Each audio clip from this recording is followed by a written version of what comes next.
किसी की रावत मिनिस्ट्री में आपका स्वागत है। मिनिस्ट्री को सब्सक्राइब करें, कमेंटमेंट करें, शेयर करें, ताकि प्रिय भाई और बहनों प्रति भोर को प्रभु का वचन आपके पास आए।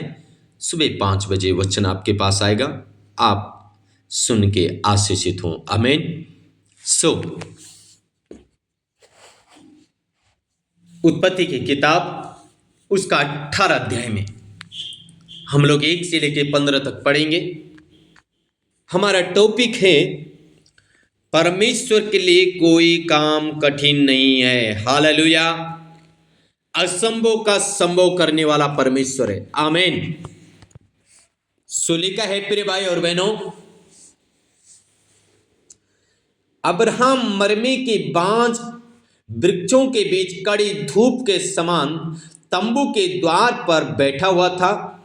तब यहोवा ने उसे दर्शन दिया। हाँ जी, कड़ी धूप में बांझ वृक्षों के बीच में अब्राहम बैठा हुआ था और लिखा है परमेश्वर ने उसे दर्शन दिया।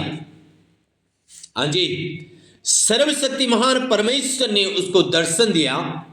और प्रिय भाई और बहनों, आगे लिखा है उसने आंख उठाकर दृष्टि की तो क्या देखा कि 3 पुरुष उसके सामने खड़े हैं। हाँ जी, 3 पुरुष उसके सामने खड़े हैं। जब उसने उन्हें देखा तब वो उनसे भेंट करने के लिए तंबू के द्वार से दौड़ा और भूमि पर घिरकर दंडवत की और कहने लगा। हाँ जी, अब्राहम ने देखा 3 पुरुषों को। अब्राहम दौड़ा और उनके पास गया और भूमि में घिरकर उन तीनों व्यक्तियों को क्या किया? दंडवत किया। हालेलुया। प्रिय भाई और बहनों, हे प्रभु, यदि मुझ पर तेरे अनुग्रह की दृष्टि है तो मैं विनती करता हूं कि अपने दास के पास से चले ना जाना। क्या कह रहा अब्राहम? हे प्रभु, यदि तेरी अनुग्रह की दृष्टि मुझ पर है तो मैं तुझसे विनती करता हूं, तू जब तक मैं तेरा अतिथि सत्कार ना करूं, तेरा सम्मान ना करूं, तब तक तुम मेरे पास से ना जाओ। हालेलुया। क्या कहता अब्राहम? मैं थोड़ा सा जल लाता हूं और आप अपने पांव धोकर इस वृक्ष के नीचे विश्राम करो। अब्राहम कहता है, प्रभु मैं जाके जल लेके आता हूं, तुम अपने हाथ मुंह धो के इस पेड़ के नीचे विश्राम करो। हालेलुया। क्या प्रिय भाई और बहनों, आज आपका अतिथि सत्कार करने वाला जीवन है? अगर आप एक अतिथि सत्कार करने वाले व्यक्ति हैं, आपकी आशीषें आपके पास रहती है, आपकी आशीषें आपके पास आती है। कई बार ऐसे स्वर्गदूत हमारे पास आते हैं और हम सेवा नहीं कर पाते, जिसके कारण हम अपनी आशीषों से चूक जाते हैं। हालेलुया।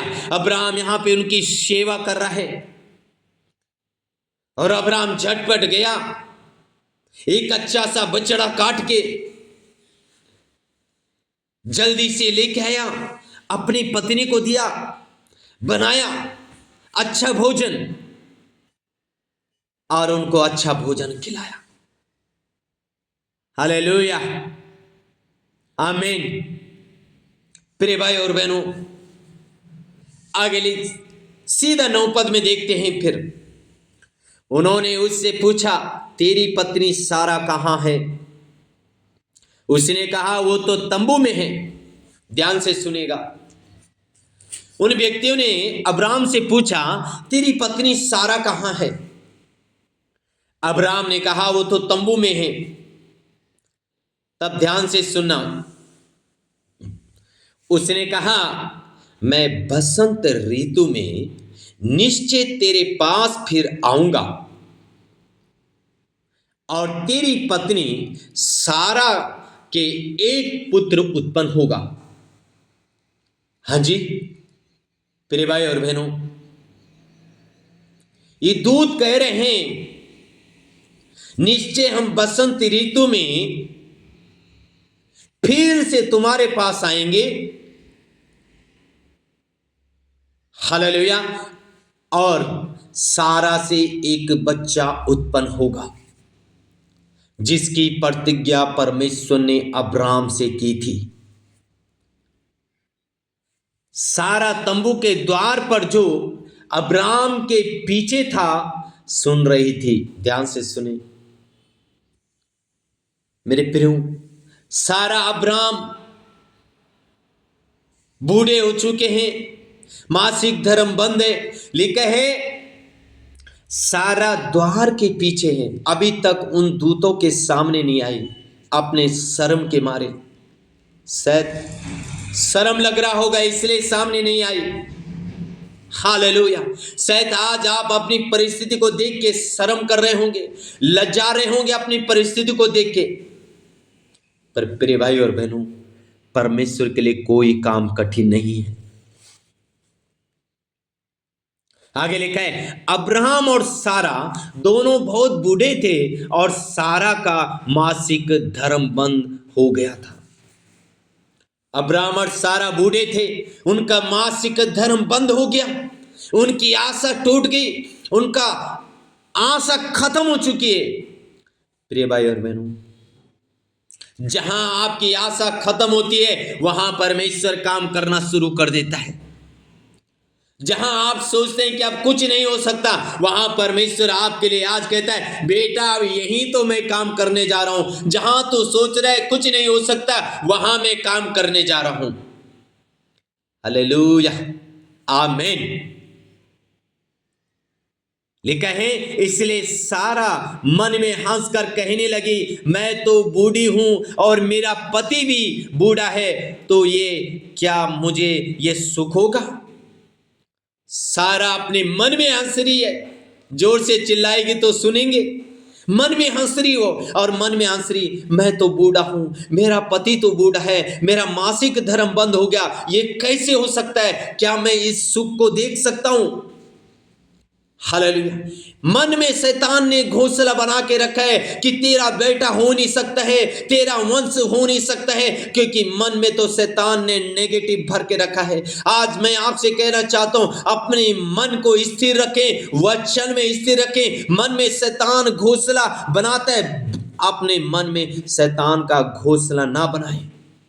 लेकिन शैतान मन में घोंसला बना देता है। सारा अपने मन में हंस रही है। आज शैतान ने आपके मन में घोंसला बना रखा होगा, अरे तू तो चंगाई पा नहीं सकता है, तू तो शैतान से छुटकारा पा ही नहीं सकता है, तू घर के साथ आशीषित नहीं हो सकता है, तू गाड़ी के साथ आशीषित नहीं हो सकता है, तू बच्चे के साथ आशीषित नहीं हो सकता है, अरे तेरी शादी तो हो ही नहीं सकती। शैतान ने आपके मन के अंदर ऐसा घोंसला बना रखा होगा।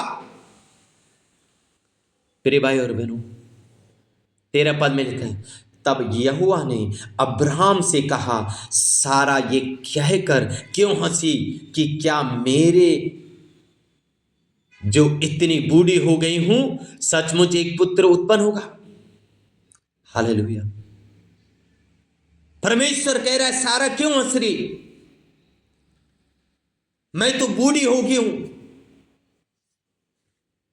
14 पद में तब परमेश्वर कहता है क्या यहोवा के लिए कोई काम कठिन है।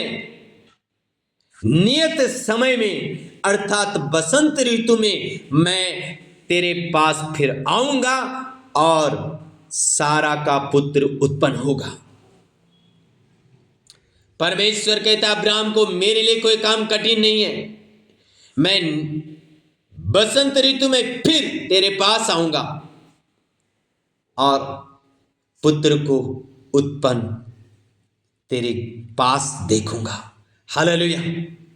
लेकिन तब सारा डर के मारे ये कहकर मुकर गई मैं नहीं हंसी। उसने कहा नहीं तू हंसी तो थी। प्रिय भाई और बहनों, परमेश्वर के लिए कोई काम कठिन नहीं। परमेश्वर ने आपकी आशीषों के लिए एक समय नियुक्त किया है। उस समय के अनुसार परमेश्वर आपको आशीषित करेगा।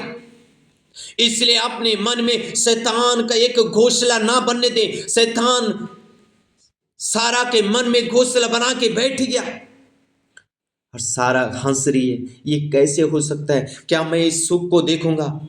परमेश्वर कहते हैं, क्या मेरे लिए कोई काम कठिन है? मेरे भाई और बहनों, परमेश्वर के लिए कोई काम कठिन नहीं है। जो असंभव का संभव करने वाला परमेश्वर आपके साथ है। उसने एक समय आपके लिए रखा है। आपका समय के अनुसार परमेश्वर नहीं, बल्कि अपने समय के अनुसार आपको ब्लेस करेगा। आमेन। सो के गॉड ब्लेस यू ऑल। प्रभु आशीष दे। परमेश्वर